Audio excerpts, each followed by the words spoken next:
El arresto del apóstol Pablo se convirtió en una lucha de vida o muerte. Por un lado estaban las autoridades judías que no tenían interés en hacer justicia, sino que tenían el deseo de matar a Pablo. Por el otro lado estaban las autoridades romanas, que sabían que Pablo era un hombre que no había cometido ningún crimen digno de castigo, pero ellos sabían que podían sacarle algún provecho político al arresto de él. Luego estaba Pablo, un hombre que no tenía ningún poder, pero tenía el interés de extender su vida para proteger a las iglesias y para extender la influencia del evangelio. Y luego estaba Dios, que tenía el deseo de permitir que Pablo testificara ante reyes y gobernantes. Dios es el Dios que abre prisiones, el Dios que quita reyes y pone reyes, el Dios que resucita muertos y el Dios que tapa la boca de los leones. Hoy vamos a ver cómo se desarrolló el arresto de Pablo junto con los propósitos de Dios. Este es el tema de nuestro estudio de hoy. No se retiren, que ya regresamos.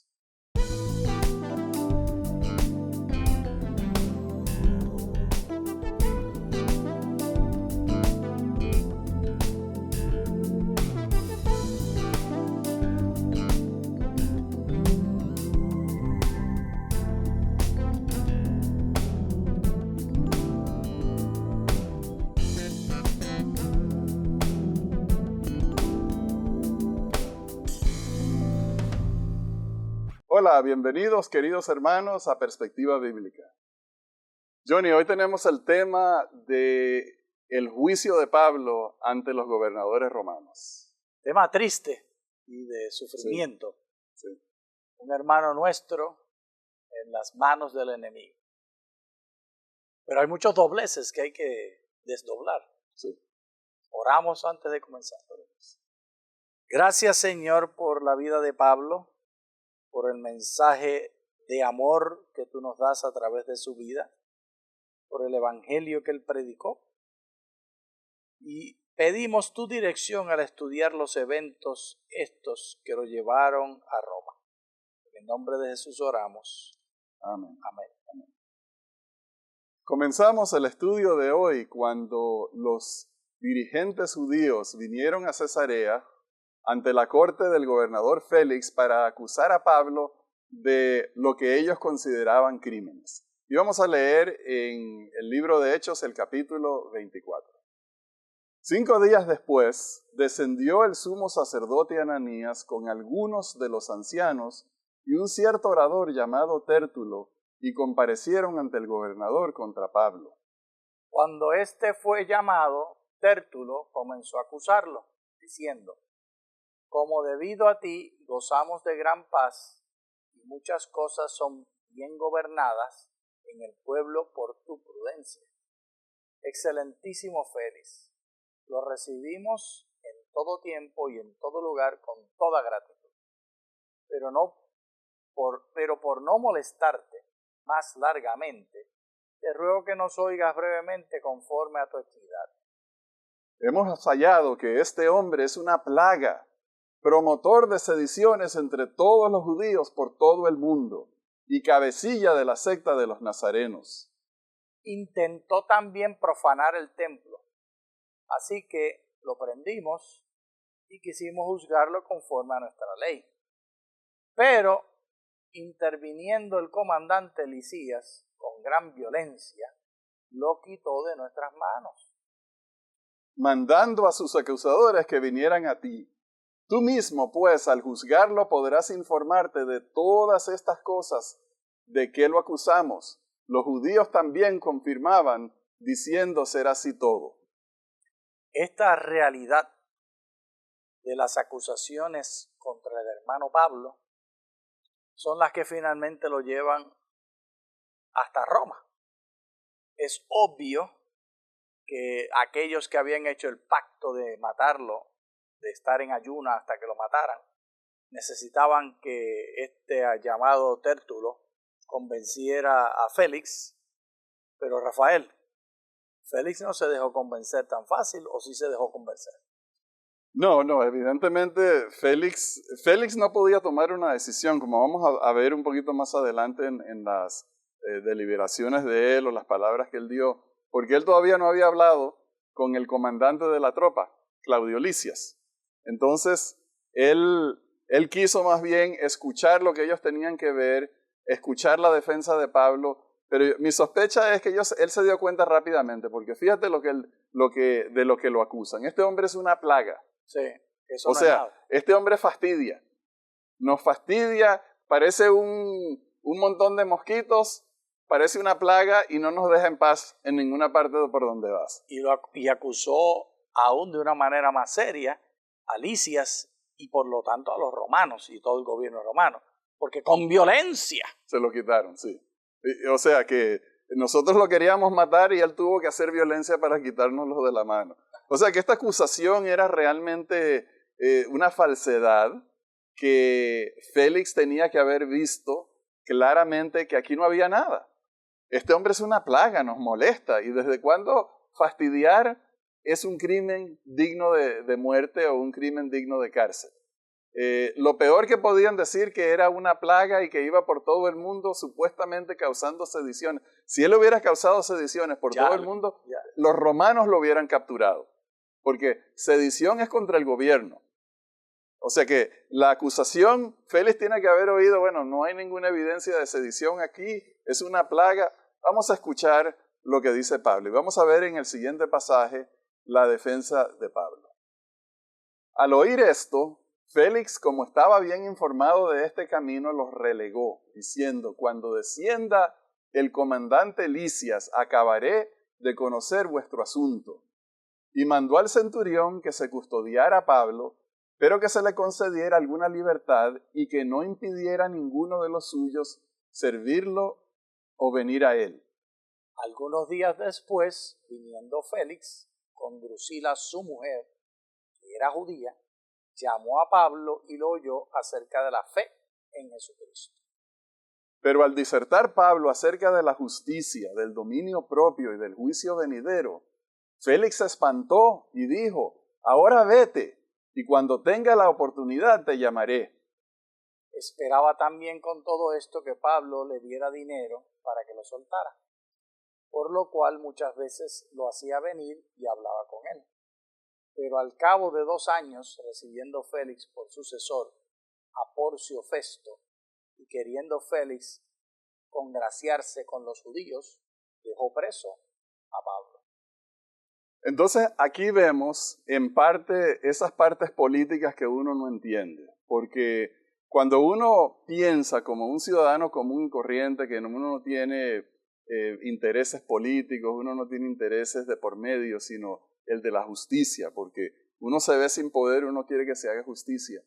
Cuando uno lee de que Félix quería congraciarse con los judíos y que no dejó en libertad a Pablo, etcétera, entonces uno se da cuenta que Pablo no iba a recibir justicia. Él estaba en manos de un sistema corrupto, un sistema político corrupto que tenía más bien sus propios intereses en mente y no el interés de la justicia. Entonces, Rafael, ¿piensas tú que sería que Pablo nos da una enseñanza ética de que no debemos pagar sobornos a los agentes del gobierno cuando estamos nosotros involucrados, aunque nuestra vida esté de por medio? Porque es más importante hacer lo recto, y lo recto es no pagar. ¿Cuál es el mensaje? ¿Cuál es el mensaje que debemos aprender de esto? Johnny, me gusta muchísimo tu pregunta y yo voy a dar una respuesta tal vez no muy sana. De haber sido yo pago el soborno. Eso es lo que yo pienso. Yo pago el soborno. Y Pablo pareciera que en otras ocasiones lo hubiera hecho. No sé, pero lo que yo sé es que como dirigente de la iglesia yo con todo gusto pago el soborno porque sé que ahí no se está haciendo justicia. Aunque yo confío que todos los eventos humanos están en las manos de Dios, pues yo también sería una persona que podría actuar allí. Y yo hubiera pagado el soborno para rescatar a Pablo de las garras de ese sistema injusto. Pero entonces tu pregunta es excelente porque aquí se habla no solamente desde ese asunto de que Félix quería tal vez los diferentes gobernantes que lo hacían venir y hablar con él para sacarle dinero. Aquí se menciona algo y es que Pablo, habíamos leído, le hablaba de la justicia, del dominio propio y del juicio venidero. O sea que ponte tú en el lugar de Pablo. Pablo es un hombre que está bajo prisión. No tiene ningún poder, no tiene ningún control sobre la situación. Sin embargo, él está predicándole al gobernador que tiene en sus manos el poder de la vida o la muerte sobre Pablo. Y Pablo no le habló con rodeos. Le habló de la justicia, del dominio propio y del juicio venidero. Me recuerda a otro prisionero famoso que hablaba acerca de los pecados que estaba haciendo el gobernante. Y terminó sin cabeza. Y ese hombre perdió su cabeza porque habló el evangelio y reprendió el pecado sin ningún temor a las consecuencias personales. La reacción de Félix es que se espantó y le dijo, vete. Yo creo que Pablo no se dio a la tentación y a lo mejor nunca se le ocurrió de predicarle un evangelio light, un evangelio ligero, Johnny. O sea, esa versión del evangelio donde Dios te ama, Dios es bueno, Dios es compasivo, Dios acepta a todos los que vienen a Él. Pero no, Él le habló de la justicia y del dominio propio, el juicio venidero, y Félix se dio cuenta que estaba conversando con un hombre que tenía una autoridad moral, tenía una autoridad religiosa, porque Félix conocía el camino. Félix sabía acerca de Dios y de Jesucristo. Él estaba más familiarizado con la parte espiritual y teológica de lo que uno sabe. Y Pablo se dirigió precisamente a ese conocimiento para hablarle de su responsabilidad ante Dios, de la entrega propia y de la responsabilidad propia ante el juicio de Dios. Entonces, tal vez podemos resumir aquí que la presentación del Evangelio tiene por lo menos dos partes. La primera es el amor de Dios hacia el ser humano, particularmente los pobres, los que no tienen capacidad, y también a los ricos y a los gobernadores como Félix. Pero una vez que conoces esto, entonces viene la segunda parte de la predicación del Evangelio, que es tu responsabilidad social. Tu responsabilidad de hacer justicia, de tener disciplina, de ser temperante. Entonces, son como dos golpes en el combate pugilístico de la vida espiritual. Uno es, acepta a Cristo, Él te ama, porque para que cambiemos la vida. Y entonces el otro es, cambia tu manera de vivir, vive socialmente responsable. Y que indirectamente eso implicaba lo que Festo estaba haciendo con él, deteniéndolo 2 años injustamente. Cuando él le dice que tenía que vivir la justicia, le estaba diciendo indirectamente, tú me tienes que hacer justicia a mí. Esto es responsabilidad ante Dios. Y es posible que por eso no pagó la mordida, no pagó el soborno, porque se convirtió para Pablo entonces en una predicación de la ética del Evangelio. Sí, es muy posible que sea. Entonces está la ética también que mencionamos, que hablamos del mensaje que predicaba Pablo. No una versión a conveniencia, sino el mensaje como él lo entendía. El evangelio que nosotros también tenemos que darle a todas las personas. Y hay un caso cuando Pablo estaba viajando hacia Jerusalén y en el capítulo 20 de Hechos leemos las palabras que él le dio a los ancianos que habían venido de Mileto. Cuando vinieron a él les dijo, vosotros sabéis cómo me he comportado entre vosotros todo el tiempo desde el primer día que llegué a Asia. Sirviendo al Señor con toda humildad, con muchas lágrimas y pruebas que me han venido por las acechanzas de los judíos. Y cómo nada que fuera útil he rehuido anunciaros y enseñaros, públicamente y por las casas, testificando a judíos y a gentiles acerca del arrepentimiento para con Dios y de la fe en nuestro Señor Jesucristo. Por tanto, yo os declaro en el día de hoy que estoy limpio de la sangre de todos, porque no he rehuido anunciaros todo el consejo de Dios. Por tanto, mirad por vosotros y por todo el rebaño en que el Espíritu Santo os ha puesto por obispos, para apacentar la iglesia del Señor, la cual él ganó por su propia sangre. Entonces, aquí se nos habla acerca de la forma como él ejercía su pastorado.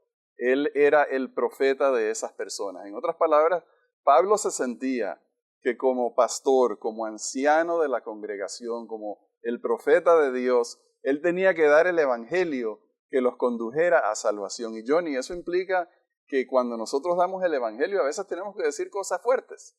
A veces tenemos que dar jalones espirituales o de jalones, no sé, espirituales de oreja. No, pero sigue con el pugilateo, puño. Tenemos que dar consejos espirituales fuertes a las personas, especialmente si se hallan en pecado.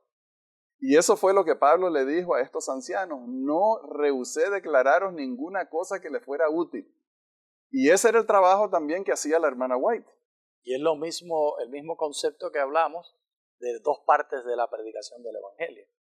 Una es la salvación que tú llamaste el Evangelio Light. No me gusta esa frase, Rafael. Okay. Es el amor de Dios, el hecho de que Dios nos abraza y nos quiere, pero la segunda parte es igualmente válida y necesaria, e igualmente evangelio, que hay que vivir de una manera ética. Y esa respuesta ética no es individualista. No es lo que enfatizamos comúnmente en la iglesia hoy en día. Lo que enfatizamos hoy en día es la ética de la moral del individuo sobre la conducta personal. Pero Pablo estaba dando por sentada esa. La que él está enfatizando es la ética de la moral del individuo en su conducta social con el pobre, con el necesitado, con el extranjero, con los demás. Y de esa manera, de los que están sobre nosotros, bajo nosotros, y también sobre nosotros, la relación esta que tenemos social. Eso es el evangelio para Pablo también. Bueno, el evangelio light, yo no lo decía en el sentido de que hay dos versiones del evangelio, yo lo decía en el sentido de que Pablo pudo haberse sentido tentado a presentar, hacer una presentación del evangelio donde no se pisara los dedos de nadie, los dedos de los pies de nadie, donde no se corriera el riesgo de irritar a nadie, porque después de todo ese hombre tenía poder de vida o muerte sobre Pablo, sino que más bien Pablo decidió presentar el evangelio. Como era. Y en el caso de este hombre, él tenía que escuchar el tema de el dominio propio, de la justicia, etc. Y entonces, él no tuvo ningún temor de presentar el evangelio. Es un solo evangelio, pero definitivamente son dos aspectos diferentes. Sí. Pero entonces, no confundir lo que estamos hablando aquí con el tema de presentar el evangelio mal presentado. Por ejemplo, a una persona que es nueva, si nosotros vamos a comenzar con una persona nueva, a presentarles a ellos, por ejemplo, diagramas de bestias y de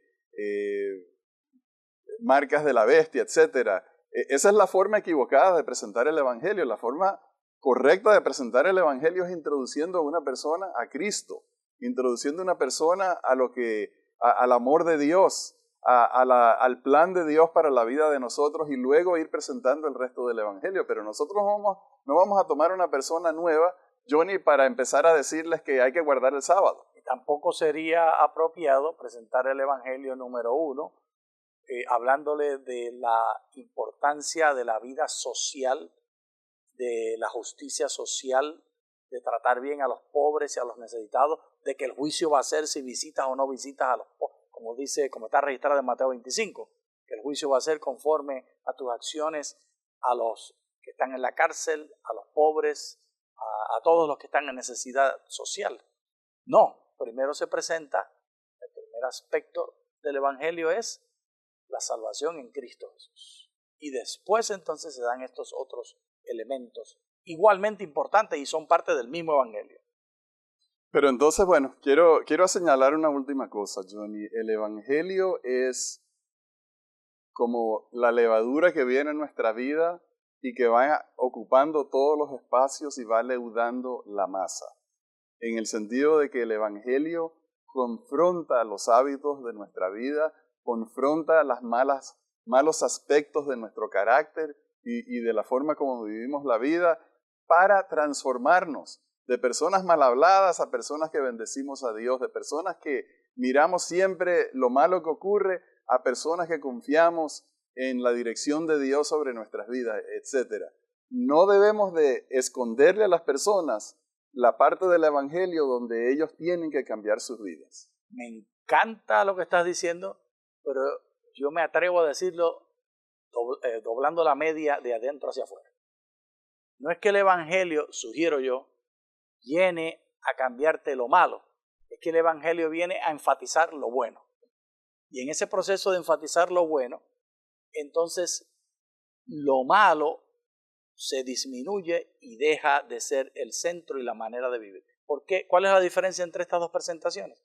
Una se convierte en justificación por las obras y la otra es justificación por la fe. Y tenemos mucho problema de esto en la iglesia. Continuamente están las personas pensando que hay que limpiar la iglesia, que hay que limpiarse uno mismo, que hay que tener perfección de carácter, cuando lo que tenemos es que enfatizar las cosas buenas. Si Dios te ha dado talentos, y todos, Rafael, ¿existe algún ser humano que no tenga talentos? Ninguno. A todos se les ha dado una medida del don de Dios. Entonces, si cogemos ese talento que Dios nos dio y lo explotamos, las cosas malas de nosotros van a disminuir y disminuir y disminuir en importancia. Amén. Pero si nos ponemos a luchar contra las cosas malas, nos convertimos en fariseos y legalistas. Bien, entonces tenemos que volver al relato. Ese ok era como de mala voluntad. No, estoy totalmente de acuerdo contigo, estoy satisfecho con lo que dijiste. Gracias. Tenemos que volver al relato porque luego de 2 años que Félix mantuvo a Pablo en la cárcel y lo traía para hablar con él y lo dejaba irse a ver si le pagaba un soborno, llegó un nuevo gobernador, Porcio Festo, que se iba a encargar y Félix le dejó el preso a él. Y entonces vinieron, cuando las autoridades judías conocieron a Porcio Festo en Jerusalén, le empezaron a hablar de Pablo, pidiéndole que trajera a Pablo a Jerusalén, pero él más bien les dijo, con sabiduría, vengan ustedes a Cesarea a presentar los cargos. Y presentaron los cargos y vamos a ver cómo se defendió el apóstol Pablo. Pablo se defendía diciendo, ni contra la ley de los judíos, ni contra el templo, ni contra César he pecado en nada.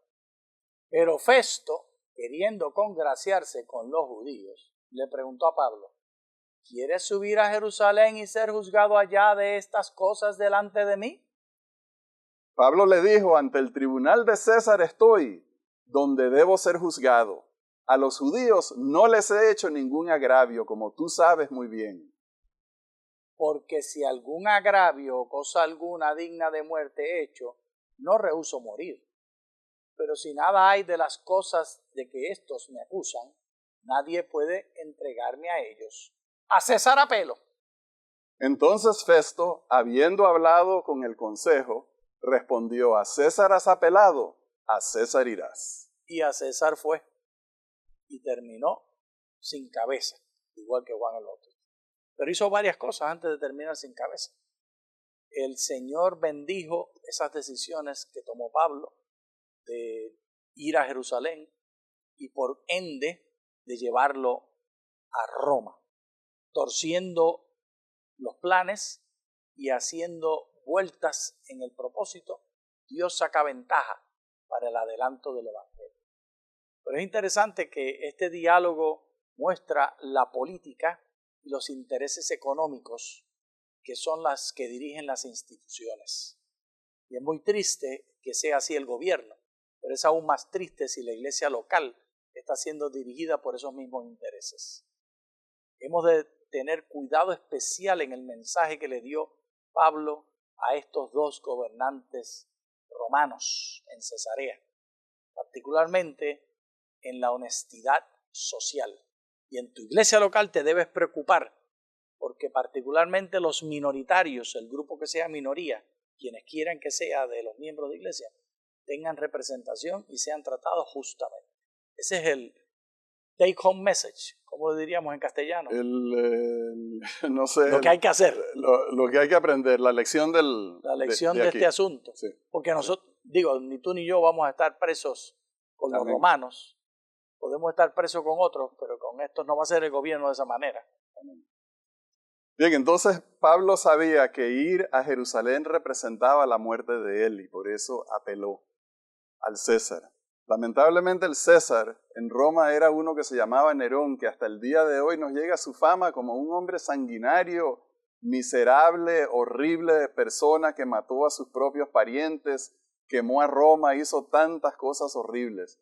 Realmente Pablo no iba a recibir justicia, ni en Cesarea ni en Roma, pero Pablo tenía el interés de extender su vida para poder ayudar a las iglesias, y ese era su objetivo. El siguiente episodio en este encarcelamiento es cuando el rey Agripa y Berenice, su esposa, vinieron de visita a Porcio Festo, y entonces trajeron a Pablo para que él los escuchara, y Pablo se defendió y narró en forma muy hermosa la conversión que él tuvo, como para llamarles a ellos también a la conversión. Y vamos a ver la respuesta que tuvo. Diciendo él estas cosas en su defensa, Festo dijo a gran voz: «¿Estás loco, Pablo? Las muchas letras te vuelven loco». Pero Pablo dijo: «No estoy loco, excelentísimo Festo, sino que hablo palabras de verdad y de cordura». El rey, delante de quien también habló con toda confianza, sabe estas cosas, pues no pienso que ignora nada de esto, porque no se ha hecho esto en algún rincón. ¿Crees, rey Agripa, a los profetas? Yo sé que crees. Entonces Agripa dijo a Pablo: «Por poco me persuades a hacerme cristiano». Y Pablo dijo: «Quisiera Dios que por poco o por mucho, no solamente tú, sino también todos los que hoy me oyen, fuerais hechos tales cual soy yo, excepto estas cadenas». Cuando dijo estas cosas, se levantaron el rey, el gobernador Berenice, y los que se habían sentado con ellos, y cuando se retiraron aparte, hablaron entre sí diciendo: «Ninguna cosa digna de muerte ni de prisión ha hecho este hombre». Y Agripa dijo a Festo: «Este hombre podría ser puesto en libertad si no hubiera apelado a César». Apelar a César y la libertad se convirtieron en dos extremos polares de la cadena de la vida de Pablo, de las opciones en su vida. Nosotros continuamente tenemos opciones como estas. Podemos doblar hacia los intereses personales que pueden avanzar nuestra carrera, nuestra manera de tener placer, lo que pensamos que es lo mejor, o podemos irnos hacia el lugar, el camino del Evangelio, el camino de la paz con Dios. Este es la disyuntiva diaria del cristiano. Rafael, yo, todos nosotros estamos en lo mismo. No hay un día en el cual esta disyuntiva no esté ante nosotros. Johnny, a mí me llama la atención la forma como Pablo, yo trato de hacerme el cuadro en la mente y ver a ese anciano apóstol feliz, hablando de su conversión, narrando el poder de Dios para convertirlo a él de un cruel perseguidor de la iglesia a un fiel predicador del evangelio. Fue interrumpido. Quería el diablo taparle la boca, pero él más bien utilizó la interrupción para decir: yo sé que ustedes creen, no es cierto, haciéndole un llamado a la conversión y luego exhortándolo a que se entregara al llamado de Dios para ser salvo también él y su casa. Quiera Dios darnos a nosotros el Espíritu Santo para que podamos testificar ante todas las personas con esa convicción, con ese amor y con ese poder persuasivo. Gracias, queridos hermanos, por acompañarnos en el estudio de hoy. Les deseamos muchas bendiciones de Dios. Muchas gracias.